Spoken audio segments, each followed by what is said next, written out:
Bonjour, je suis Hakim Na'lam et je vous propose ma chronique du dimanche 9 mars 2025. Elle s'intitule Chergui 2025, le Wawarih. Des manœuvres militaires conjointes franco-marocaines à nos portes. Des femmes et des hommes sont morts pour que ces portes soient souverainement ouvertes ou fermées par l'Algérie. Elles sont fermées au Maroc. Et il ne tient qu'à notre volonté et seulement à elle qu'elles soient aussi fermées à la France. Il se trouve que les maîtres des horloges en ce moment, c'est nous. Ça n'a pas toujours été le cas, puisque du temps du clan d'Oujdal et de Mosquée, les dirigeants désédiens, à leur tête Abdelkap Ier, rencontraient visiblement des difficultés avec les portes, les fenêtres, et ont carrément confié le trousseau de clés du pays à Fafa. Je n'oublierai jamais que le frère du Raïs de l'époque a débarqué un jour à Paris, à l'hôpital militaire français du Val-de-Grâce, avec une mallette contenant les sceaux de la République. Une infraction majeure aux lois immuables de l'Algérie qui interdisent que ces sceaux franchissent les frontières sacrées du territoire algérien. Que dire alors de ces sceaux trimballés en territoire rome et des documents qui accompagnaient ces sceaux dans la mallette qui ont été sans doute possible scannés par les services français?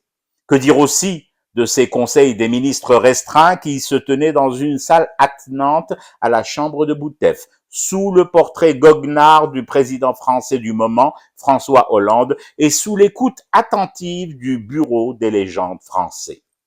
Mais il ne faut surtout pas faire reproche aux Français d'avoir agi ainsi. Ils étaient dans leur rôle. Na, na wishidana. La faute incombe à cette Algérie-là du renoncement, du reniement et de la tana. Ce temps est révolu. Pour l'heure, c'est mon constat.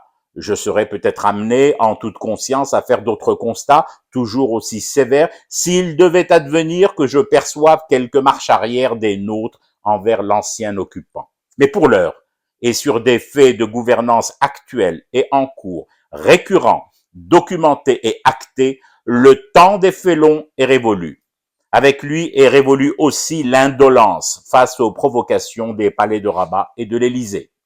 L'ambassade de France en Algérie, l'ambassadeur a été convoqué pour sa séance d'essorage. Je lui conseille de planter une tente en contrebas immédiat de notre ministère des Affaires étrangères. Mon petit doigt me dit que ça devrait l'aider à économiser des trajets et des fatigues et du carburant, à faire des allers-retours forcément plus longs entre son ambassade et notre ministère des Affaires étrangères. Comme nous ne sommes pas des sauvages, quoi que puisse en penser le Stéphane Plaza de la diplomatie française, Xavier Driancourt, nous pouvons lui affecter, moyennant le cours actuel du Airbnb, un placard à balai en sous-sol de l'administration de nos affaires étrangères, afin qu'il y séjourne sur un lit de camp et puisse être à disposition plus vite, plus rapidement.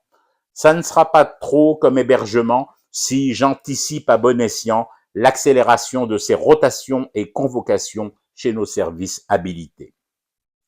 Dans quelques heures, des manœuvres franco-marocaines à nos portes. Je relie cet acte d'hostilité à un autre processus en cours, celui d'un Manu en forcing pour placer un pote à lui au Conseil constitutionnel.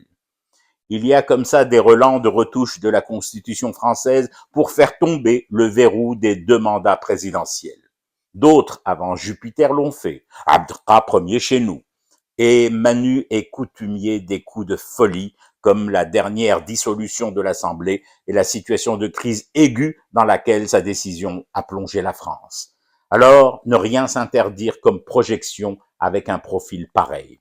De toutes les manières, qu'il parte en 2027 ou qu'il reste, les clés de l'Algérie sont en Algérie. Les couloirs du Val-de-Grâce et des Invalides ne bruissent plus de nos conseils des ministres restreints et des allers-retours de quelques frères princes des ombres.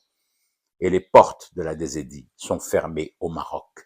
Il n'est gravé sur aucun marbre qu'elle ne le soit aussi fermée à Fafa. Quand les maîtres des horloges gèrent le temps et ne le donnent pas, ne le claironnent pas comme des coucous ou des coqs désaxés.